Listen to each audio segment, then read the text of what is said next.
Sveiki! Tātad es gribēju šodien pastāstīt, saņemties un pastāstīt par jautājumiem, kuriem man tiešām vajadzēs saņemties. Ja? Jo es jau kādu laiku atpakaļ paskatījos atkal tos politiskos jautājumus. Ja? Un man vēl bija Facebook grupā aptauja, kur man ir pie 15,000 grupas dalībnieku, un bija ļoti maz atsauksme. Un tāpēc arī, kā es sevi izpētīju, bet atkal, lai to visu izstāstītu un vēl tik tā kā es gribēju tik perfekti vēl parādīt ar visām bildēm, jā. Bet ziniet, ko tas man nozīmē? Ja es izmantoju 3 kārškavas, katram jautājumam man ir papildus tur vairāki jautājumi, piemēram, es nezinu, kaut kādi 5, jā. Katreiz es maisu tās, tad man katreiz tagad būtu atkal jāatrod tās, fotografēju, ko es atbildes, jā. Un tad man būtu jāatrod tās bildes katreiz, lai jums parādītu, tas prasītu, dienu vismaz, jā, lai pa visiem tiem 10 jautājumiem es pastāstītu un rādītu bildīti pretī, jā, un tā. Jā, un tad es domāju, kāpēc nav tāda atsaucība. Es saprotu, ka tāpēc, ka manās grupās cilvēks atnāk un viņš grib mieru, jā, bet šie jautājumi, es pat pajautāju caur kārtīm, lai man parāda, kā tas ir, kad es šos jautājumus skatos, es redzēju šķelšanos. Un pēc loģikas mēs arī saprotam, ka tik līdz tiek pieminēta politika, jā, ir tās tēmas, kuras ir uzkarstētas, jā, un cilvēki, protams, ka katrs rādas no sava skatu punkta, balstoties uz savām zināšanām, savas pieredzes un arī savām interesēm, jā. Tur būt nevar vienādi.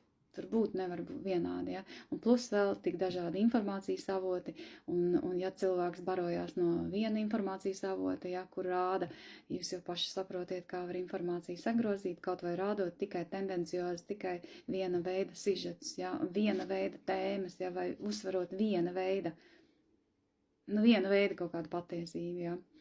Tad tur var nojukt, ja. Jā. Tāpēc es pateikšu tā, ir ļoti svarīgi nosūt kārtas, vispār ņemt vērā to, kā vispār notiek informācijas nolasīšana, ja? Jo, ja cilvēks ļoti kaut kam tic, un jau ir viņi vairāki, tad izveidojās tā saucamais, laikam to varētu saukt par egregoru, ja? Bet katrā ziņā varētu teikt informatīvais lauks, ja? Un ja tu pieslēdzies tam informatīvajam laukam, tu dabūsi apstiprinājumu maldiem, jo cilvēki tic. Saprotiet? Cilvēki tic, un tu nolasīsi to, kā cilvēki tic kādiem stāstiem. Un tur būs ļoti liela laba loģika. Un tāpēc esat ievērojuši, ka, ja jūs sekojat līdz vairākiem kāršu lasītājiem, tad būs kāršu lasītājs, kur tu teiksi, wow, super, man viss sakrīt, un būs vienā daļa, ka, nezinu, man vispār nekā, vispār nerezonē. Un viņš aizies prom. Un tad viņš aizies pie kāda cita kāršu lasītāja, ja? Teiksim, tie, kas lasa šīs te kolektīvam, ja?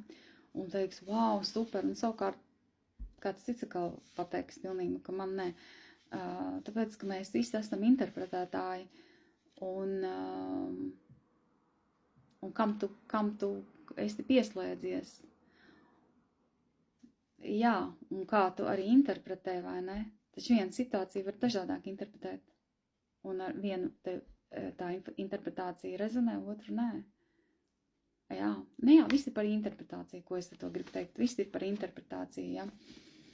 Un man gribētos arī teikt par to, cik tev ļoti gribās, cik tu ļoti mīli patiesību.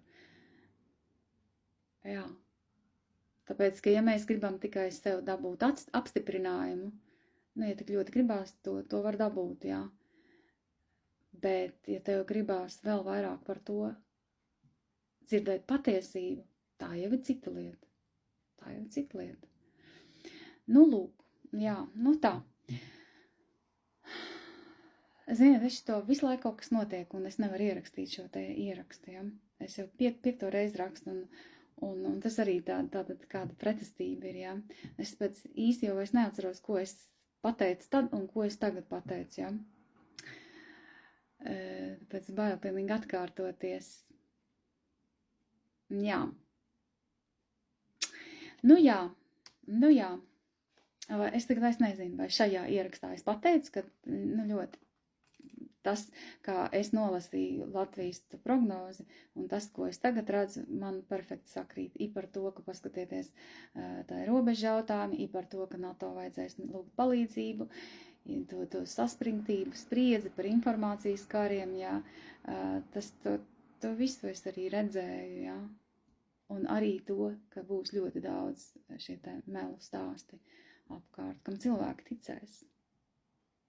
Jā, es jau teicu, šajos laikos tikai intuīcija, tikai iekšējā balss var ieviest kaut kādu skaidrību, tāpēc, ka šajos laikos būs pierādījumi fakti, kurus nevar apstrīdēt, un tikai iekšējā balss būs kaut kāda teikt, bet es nezinu, es jūtu, nav. Tas nav īsti tas, jā. Tas nav tas, jā. Jā, es tagad neatceros, vai es šeit teicu, bet man viens tāds ienāca prātā, jā, ka viens cits atkal pareģis solīja, ka, teiksim, pavasarī jau Ukrainas armija griezīsies pret valdību, un es savukārt speciāli paskatījos to jautājumu, un es redzēju, ka tā nav, ka Ukraina tieši būs ļoti saliedēta, ļoti pārgurusi, bet saliedēta, un ka tur var būt kaut kāds protesta dzirksteli, ja, bet no tās tiks uzpūsts zilonis, un tā arī tas, kā es to redzu, tā arī ir. Ka tie paši protesti, pirmais es redzēju, kad jau tika viņš pasniegts tāds, Facebookā jau lasīja, pasniegts tāds, ka paskatieties, Ukraina tauta nogrūs karot un protestē pret Zeļenski, ja, ka negrib vairs, karu, ja, un īstenībā, kā jau tagad mēs zinām, tie protesti ir par kaut ko citu bija, ja, par to ministru, ja, un tā tālāk, kur jebkurā kaut cik brīvā valstī, tas ir normāli, tā ir vārda brīvība, ja, ir aizdomīgi tad, kad vairs nav protesti, kad nav pretējie viedokļi. Lūk, tas jau ir aizdomīgi, tāpēc, ka realitāte vienmēr ir notiek šajās pretējībās. Attīstība var notiekt tikai šajās pretējībās, tikai šajā te laukā spriegotajā pa vidu, kur tad arī ir cilvēki spiesti meklēt dialogu viens ar otru. Tur arī notiek attīstība. Tiklīdz viņa nav, tiklīdz ir režīms, kur tas netiek pieļauts, attīstība nenotiek. Nē, attīstība kaut kāda notiek, viņa arī krāja to savu pieredzi, bet, katrā ziņā, ne tā, ko mēs domājam, jā. Un tad ir tāds viens moments, jo cik mēs tur 700 gadus bijām Vācu jūgā, jā, visam pienāk beigas. Nevar jau mūžīgi tādā burbulī un tādā nevar, jā. Jo attīstība prasa savu, tas ir kāpēc mēs esam te nākuši, jā. Attīstība. Un pie kam visos mērogos. Gan garīgi, gan mentāli, gan fiziski. Jā, visos mērogos tā attīstība ir. Lūk, to es jums tā pateicu, un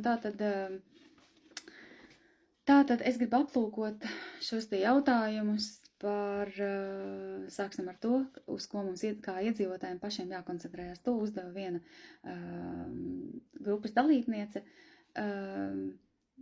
un tur viņam bija vislielākā atsaucība šim īstenībā jautājumam. Jo tā ideja bija šai sievietei tāda, ka varbūt mēs vispār palaižam kaut ko nozīmīgu garām, kamēr mums te it kā liek uz kaut ko citu koncentrēties, varbūt mums vajag uz kaut ko citu, ja. Lūk, nākamajā, otrajā tātad, es nezinu, kā tu šitos nosaukt, otrajā video sižetā, mēs paskatīsimies šo te konkrētu jautājumu. Un tagad intereses pēc, ja tu esi noskatījies, tad es savukārt izvilkšu afirmāciju. Vienkārši tāpēc, ka man visu laiku ir par rokai afirmācijas, un es viņas absolūti dievinu. Es zinu, ko es vēlos un virzos uz to. Labi, interesanti, vai ne? Jo tieši es teicu, ka tūlīt būs jautājums, uz ko mums iedzīvotājiem pašiem Latvijā vajag fokusēties. Labi, tad zināsim. Tā un uz drīz tikšanos.